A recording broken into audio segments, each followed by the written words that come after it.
So, well, first of all, thank you very much for inviting me to participate in this replication webinar within the Prospect Plus initiative, where I have had the pleasure to participate in in 2 cycles supporting cities on identifying how to implement and how to replicate some of the mechanisms that we have implemented in some of the projects in which I have had the opportunity to participate. For example, this one, which is REMOURBAN, that I will be presenting today.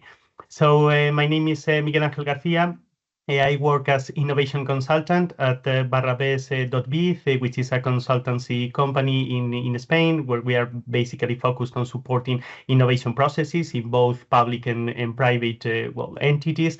And also I work as associate professor at the University of Valladolid, where I'm teaching in the architecture degree about energy efficiency and sustainable construction.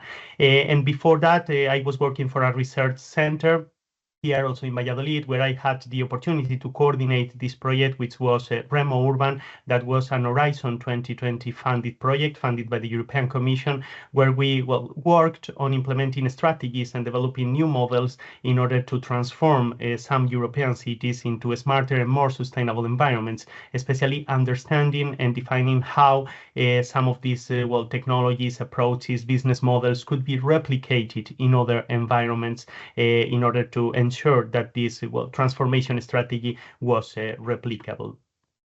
So here you can find some general information about the project. The project started in 2015 and it ended in 2021. And basically we were working in 5 European cities, 3 of them as lighthouse cities, where we directly implemented some actions, and 2 other follower cities that developed replication plans and replication strategies in order to understand how these solutions, as I said before, could be replicated. The project was coordinated by CARTIF, the research center where I was working for, and we were working with a consortium of 22 partners across Europe, working on developing these solutions and implementing and testing these solutions in these 5 cities. As I said, our main goal was to develop a replicable model, what we called the urban regeneration model, in order to transform or to understand how existing cities can be transformed into smarter and more sustainable places. And for that, we were working on 3 main pillars that we integrated in this urban regeneration model, that were these 3 pillars that you can see here. So how to integrate solutions in order to transform existing districts into low energy districts, which was implementing somehow the concept of zero energy districts, which was somehow the origin of the current trend that we are seeing with the positive energy districts, and also integrating aspects related to sustainable urban mobility, and also the cross-cutting integration of information and communication technologies in order to support these developments. We worked on 3 lighthouse cities: the city of Valladolid here in Spain, which is now one of the cities of the mission cities of this initiative that probably you are aware of, where the European Commission is supporting 112 cities in order to become climate neutral by 2030 as lighthouses, in order to support other cities to do so by 2050, which is the main objective for Europe, in order to decarbonize the economy by 2050. So we worked with Valladolid, and also we worked with the cities of Nottingham in UK and the city of Tepebasi in Turkey, where we implemented some solutions as those that you can see here, and I will focus mainly on those in Valladolid, where you can see some energy renovation actions that we implemented in some of these districts, and also some of the mobility actions where we worked on developing solutions for sustainable mobility, mainly focused on electromobility for both public and private transportation. So deploying charging infrastructures and management procedures for these charging infrastructures. And then we had the two follower cities, the city of Segan in Belgium and the city of Miskolc in Hungary, that, well, as I said before, they were working on identifying how these replication strategies could work in these cities in order to ensure that replication was actually a core component of the model that we were generating. So in total, we worked on, well, retrofitting 64,000 square meters of conditioned area in the buildings that we retrofitted in these three cities. We deployed 22 electric buses and 73 alternative fueled vehicles, also, well, charging points for both, as I said before, public and private transportation, with these outcomes that you can see here in terms of energy savings, renewable energy production, and also reduction of CO2 emissions to the atmosphere. And most importantly, also, we involved, well, a lot of initiatives and especially the citizens in these transformation strategies. We worked in total, or we benefited somehow in total 20,000 citizens in these three cities with the actions that we implemented, not only the buildings, but also and especially in the transportation sector, where the impact was higher because we were benefiting many citizens in these cities. And also we contributed to, well, several initiatives and contributed also to the creation and sustainment of the Lighthouse Projects collaboration that was somehow the initiative that, well, then was transferred and was the origin of Scalable Cities, which is the initiative where all the Lighthouse projects are collaborating in order to, well, catalyze knowledge and to ensure that this knowledge is distributed across other cities and other partners. So this is the model that we created. That was a three-dimensional model in which we integrated, well, three main elements. First, the priority areas or the domains in which we were working, developing technologies and solutions to be implemented in the cities. As I said before, in terms of mobility, in terms of, well, sustainable buildings, and then ICTs. And then we integrated this with the different phases that have to be covered in order to implement these transformation strategies. So basically the design of the strategy, the design of the actions, the implementation and the assessment, providing procedures and guidelines in order to, well, define how these different phases can be implemented in order to ensure this transformation. And then crossing this with the enabling frameworks that somehow ensure the possibility of implementing all these phases and for all these different domains in which we were working, which were basically defining the management procedures. So how to improve management and collaboration across the different actors, public and private. Then evaluation procedures in order to define indicators and mechanisms to ensure the evaluation across the phases to support not only the final assessment, but also support the design, the evaluation of alternatives, and so on. And finally, and very importantly, the finance. So how to finance all this and how to finance the implementation of these technologies and these solutions in the cities. So, well, we produced, in order to develop this model with always the focus on replication, we developed a set of different tools. You can find some information about these tools on the project's website, and also some of the documents that we produced, where we, well, integrated some of these elements of the model in order to provide all these guidelines and all these supports in order to identify how to replicate technologies, how to evaluate these solutions, which are the costs related to the implementation of these technologies as a basis also for replication. So a set of well, different tools and instruments in order to support this replication and ensure this replication. We will share the presentation with you, so you will have the opportunity to have a look at all these different tools, as well as the different well, information packages that we produced and the different materials and guidelines that we also produced, where we captured at the end of the project all the lessons learned and all well, these guidelines and toolkits in order to ensure replication.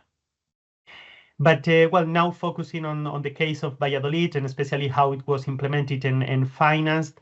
Well, as I said before, Valladolid is well one of the mission cities and participated as lighthouse city in the project with this district that you can see here. This is well, it was a district that was built in the 60s with well 24 a bit more of 24,000 square meters of conditioned area with a total of 40 almost 400 dwellings.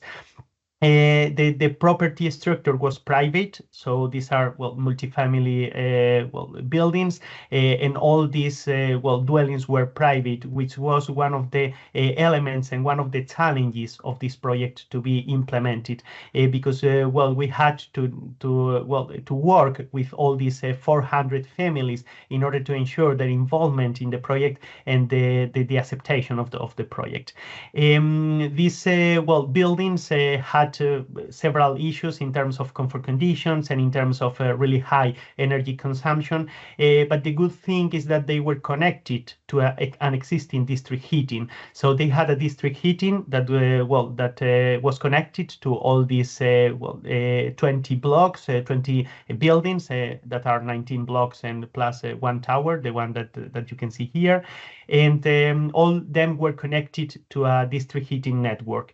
This was beneficial in the sense that as they were connected, they had, in terms of a structure, they had an association that was managing the district heating. So they were associated, all these communities, all these owners were associated in a community that was managing the district heating and was deciding over the actions to be implemented at the level of the district heating. So they could decide whether, well, changing the systems, whether improving the actions at this community level with the mechanisms in order to vote and in order to decide.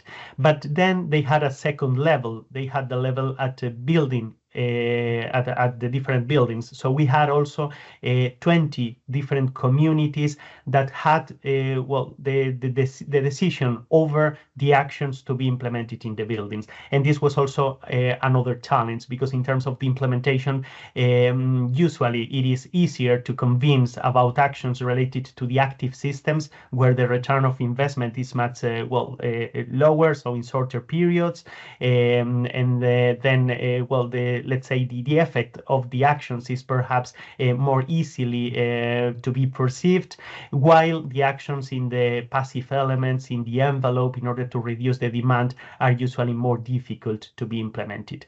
So in the way of negotiating with them, of well designing the project with them, the part related to the active technologies, to the district heating, was much easier to discuss than the part related to the passive elements, to the envelope. Well, here you can see the different buildings. These are the blocks, also the tower, and here you can see some of the of the problems they had. For example, the thermal breaches in the envelope because there was not continuity in terms of insulation in the walls, and also well they had very high levels of infiltration, uncontrolled infiltration due to well constructive problems in the envelope as well. So our main actions were in line of reducing the energy demand by insulating the envelope, so working on the facades, the balconies, and also the roofs, then reducing the energy consumption by renovating the district heating, and also well with an action in order to change the lighting systems only in the common areas, and then finally to deploy renewable energy sources in order to contribute with biomass and with solar energy in order to decarbonize the heating system. So in terms of the reduction of the demand, we implemented well external insulation system, an ethics solution in order to improve the performance of the envelope. Here you can see the different levels that the initial status that we had, the one requested by the regulation at that moment in Spain, and then the scenario with the retrofitting. And here you can see some pictures of how it was implemented with this external insulation. For example, here in the tower, which is a quite relevant and really recognized building in Valladolid. So also it was quite important to give it a special recognition, as I will explain later. Here you can see also the actions on, for example, the balconies. These were originally open balconies, but then most of them closed them in order to add this space to the living room. So we decided to insulate this part that was not insulated. So this improved a lot the conditions in this area. Here more pictures about the insulation, and same in the roofs. In the roofs we had different systems. We had a flat roof in the tower, and then we had these roofs in the blocks. So we implemented different solutions as this projected insulation, or in the tower this kind of roof or flat roof with the insulation material. And with that, we achieved the elimination of the thermal breaches, or the reduction, the considerably reduction of the thermal breaches in the envelope, as you can see here in the post retrofitting status. And this also allowed the improvement of the comfort conditions. As I said, comfort was one of the main issues in these buildings. So here you can see the range of temperatures that we had before the actions, and then the range of temperatures after for the month of December, which as you can see is in the range of comfort conditions. So they benefited, and they immediately noticed the improvement when we started insulating the buildings, and same for the blocks. And also in terms of the lighting, as I said before, we also changed the lighting system, also implementing detectors in these areas in order to reduce the consumption.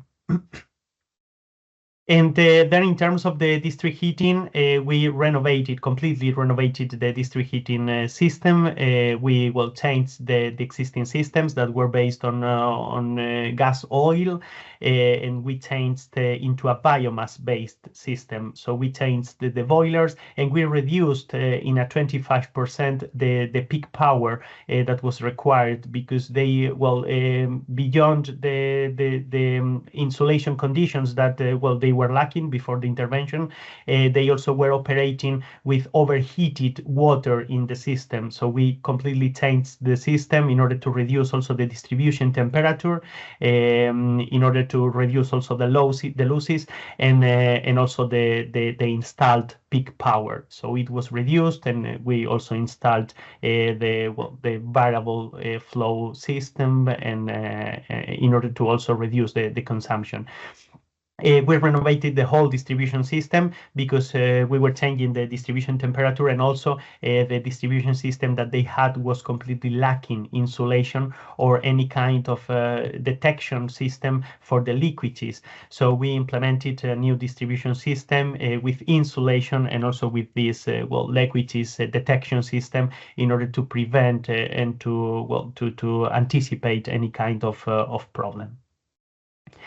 And also we centralized the district heating, the domestic hot water, because before the intervention they had the heating system was centralized, but it not in the case of the domestic hot water. So they had individual systems. Some of them they had butane, others they had natural gas or electricity. So we took advantage of the intervention in order to centralize the domestic hot water, and to connect it to the district heating network. This was a volunteer,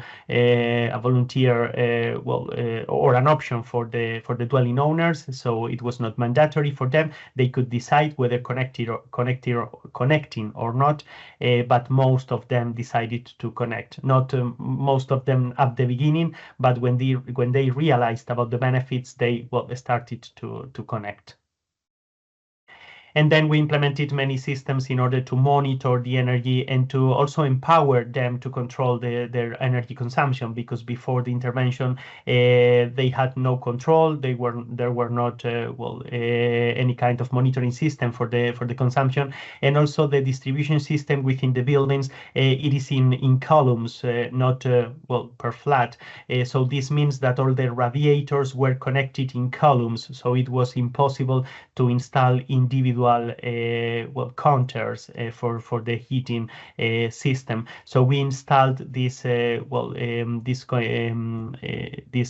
allocator units in the radiators, so they could monitor the consumption in the radiators, and also we installed these thermostatic valves so that they could control the temperature within their different spaces. This accompanied by the change in the way on how the invoices were distributed, because before they were paying all the same, they had a flat rate and they were paying all the same for the energy. But then with the installation of the heat allocator units and also the thermostatic valves, they changed into individual billing system. So with the individual billing system, the consumption was considerably reduced, because they were aware about how much they were consuming and they were paying based on what they were consuming. So they started to really use the thermostatic valves on a more efficient way, and the consumption was really considerable. So, well, here you can see the reduction in terms of the savings. And then in terms of the renewable energy sources, as I said, we changed the system into biomass. And then also we implemented in this facade, also as a recognizable element, this photovoltaic facade in the tower, so that they could contribute also with the production of photovoltaics to the systems. Given the fact that by that time the regulation in Spain was not so, let's say, beneficial in terms of the model in order to use this energy for electricity, they decided to connect this electricity production to the heating system. So they had a interchanger, and with this electricity that was produced, they were contributing to heating the storage that they had in the tower. Now they are thinking of changing and also of improving by installing more photovoltaics in other parts of the district in order to increase the renewable production and to go for other models that could benefit them more in terms of making profit of this energy that they are producing. So here you can see this photovoltaic facade that was implemented. And the project, as I said before, was really challenging in terms of in terms of the property structure that we had. As I said before, we had to negotiate with both and to work with both the association that they had, the community that was deciding over the district heating, and then the different communities that they had at building level. The process was really long and it was really intense, and we had to implement many mechanisms in order to ensure the participation of the different owners, their contribution also in terms of contributing to co-design some of the actions, and this was a very important part of the project, and also to co-design not only the actions but also the financial model. So we had to work with them in order to understand and to provide the best combination of financing mechanisms for them in order to ensure the implementation.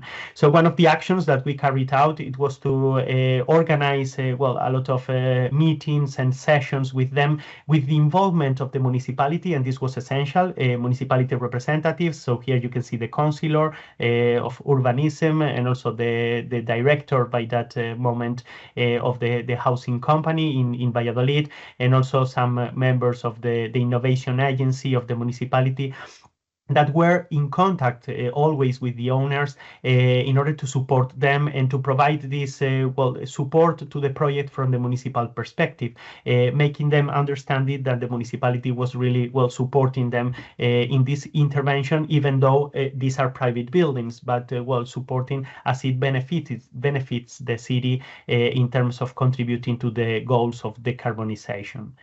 Also, it was very important to work on the communication, also understanding the kind of population that we had there, because at the beginning we started working with digital tools. We developed a website in local language for them to make questions, but then we realized that most of the people, they were not using that tools because the average age in the district is quite high. So we had to change our strategy, and we had to work on producing other sort of materials in order to communicate in printed materials, also door by door, in order to explain the project, to answer some questions, and to create this more direct connection with them in order to ensure this dialogue with all the owners. And this was also accompanied by a set of actions in order to ensure this dialogue and this collaboration and co-design in some of the elements. For most of them, we had the conditions of the project, of the funding of the European Commission, so it was quite limited, but for some others, we had the possibility in order to co-design with them some of the actions, for example, the decision of some of the strategies, or the decision about how to combine the different financing mechanisms. So we implemented a consulting office in the district in order to solve all the doubts they had. We developed a follow-up commission where we invited all those who wanted to be part of that to participate. We organized many meetings at community level, at district heating community level, but also at building community level in order to explain and to help them understanding the different processes. And also we had to provide some external advice. So we had to provide them with an external technical support, and also an external lawyer that they decided who they wanted them to be. So they proposed us to some engineers and also some lawyers to support them, and we brought them to the district in order to help them on understanding the project and ensuring the implementation of the project. And a key element was the how to finance all this and how to pay all this. As we said before, here we had a combination of different instruments that we integrated in the best possible way in order to benefit the owners as much as possible. So we had the part coming from the Commission, the public funds that were covering approximately the 75% of the cost. What was really high. Also in combination with some municipal grants that the municipality they decided to provide in order to support the project as well. So in total, with this public contribution, we had this 75%, and then for the 25% remaining, we had to establish mechanisms in order to support the owners on financing this, implementing the financing that was required. In total, I think it was like approximately 10,000 euros per dwelling that they had to pay. The 75% was covered by these public funds, so approximately they had to pay it was a bit more than 10,000. So in total, they had to pay like 3,000 euros for the interventions. This private contribution. So what we did for that part, it was to split this part into two different elements. One was the EPC, the energy performance contracting with an ESCO company, and then the second was a soft loan that was negotiated with a private bank in order to support paying this part of the financing. Regarding the energy performance contracting, as Silvia has said before, basically energy performance contracting it is about externalizing the risks. So it's about receiving support from an external entity, in this case, the energy services company, that is providing this initial investment that is required, and that they are establishing this collaboration in the form of a contract, so that they supply the energy over the duration of the contract. So they commit to supply the energy, and then they manage the systems, and they operate the systems in in the best possible way, so that so to ensure that at the end the model is beneficial for all the parties, for the owners and also for the ESCO company, because at the end they have to make the profit. So in that sense, Veolia was the ESCO company that was participating in the project, and they offered some services in their contract which covered the energy supply. So all the supply of the thermal energy by operating the district heating network based on biomass, and also the photovoltaics that were connected to these systems. And also they provided the operations and the maintenance. So they took over the maintenance. And also they provided a total warranty, what means covering all the problems and all the issues appearing in the district for the duration of the contract. The total duration of the contract was negotiated for 18 years.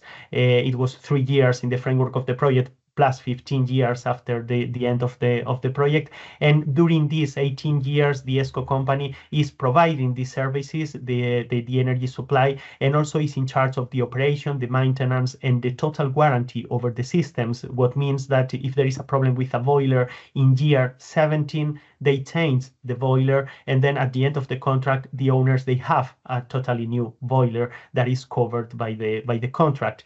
So meaning that, they can continue and they can negotiate a new contract with the same company, or they can go for a different company, but they have a renovated system.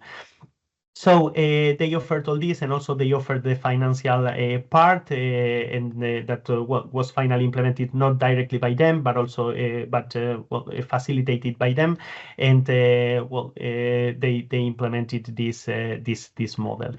As we also said before, basically the way in which it operates is, as I said, is about externalizing risks and about paying the investment with the savings. So it means that the ESCO company takes over this initial investment and they recover this investment with the savings that they have, in the way that at the end of the project, all the savings, they go to the owners, but during the contract, these savings are used in order to pay the investment. In this case, they were paying a flat rate before the intervention. All the owners were paying the same, and we had to build a model in which they were still paying the same, at least at the beginning, before they decided to go into the individual billing system. But we had to find a model defining the duration of the contract and the different elements, so that they would keep the same amount that they were paying before the intervention. And this was one of the issues of the negotiation, and actually it was one of the issues that made them voting no at the beginning, because there was a really slight increase of the monthly fee that they were paying. It was about 1 or 2 euros, no more. But they said no, because it was a condition for them to, at least at the beginning, stay paying the same. So we had to again work with them and redesign the model, extend a bit the duration of the contract, also revisit some of the actions so that it could fit into this model that they were expecting. So, this is the process in which it works, and we will listen more about EPCs now with Megan. But basically, the process, it is about establishing this contract, then all the part about understanding how everything works and defining how it will work, and then the process of paying these investments with the savings. And as I said, in this case, we had all this part coming from the public investment, the European Commission, and also the municipality. In terms of the municipality, they implemented a grant for the owners. And also in that case, we had to work with them in order to define the best way in order to implement this grant, because most of the owners, they were retirees, and well, they had some conditions in terms of the taxation, and receiving this grant in just 1 year could well, make them changing their taxation conditions, and then, well, having like a negative effect. So the municipality negotiated with them the implementation of this grant in 2 years, in 2 different years. So they split it, this part, so that this could benefit them as well. And then for the private part, that was around 25-30%, we had this energy performance contracting, and also we had the soft loan. So they negotiated a soft loan for the community. That is something that it was not that common at that moment. Now it seems that it is getting more common, at least in Spain, that banks, they go to finance communities of owners, but at that moment it was not that common. So they negotiated with the support of the construction company, that was Acciona, and also the municipality and the different actors that we were part of the project. We helped them negotiating also with the work of the administrator of the community of owners. That was amazing, negotiating this soft loan with a private entity, a private bank, in order to have really good conditions in order to finance this remaining part. So in total, with the energy performance contract and also the payment of the loan, they were keeping the same amount of the bill that they were paying before the intervention for energy. So this is well, what it was about, and some of the lessons that we learned about how important is this combination of different instruments, and especially to implement this dialogue with the owners in order to understand and to understand how to let's say integrate all their demands and their conditions into the model to ensure the implementation of the project. In this case, it is true that we had a really high contribution from public funds, but the model can be replicated and it can be extended with different structures, reducing the part of the public funds and increasing the part of that goes into the energy performance contract or this soft loan. That are mechanisms that we are seeing more and more, along with, for example, selling energy certificates, energy savings, and this sort of things that well, we are seeing as part of well, the facilitating mechanisms in order to achieve the objectives that we have in terms of renovating our existing stock of buildings. Thank you so much.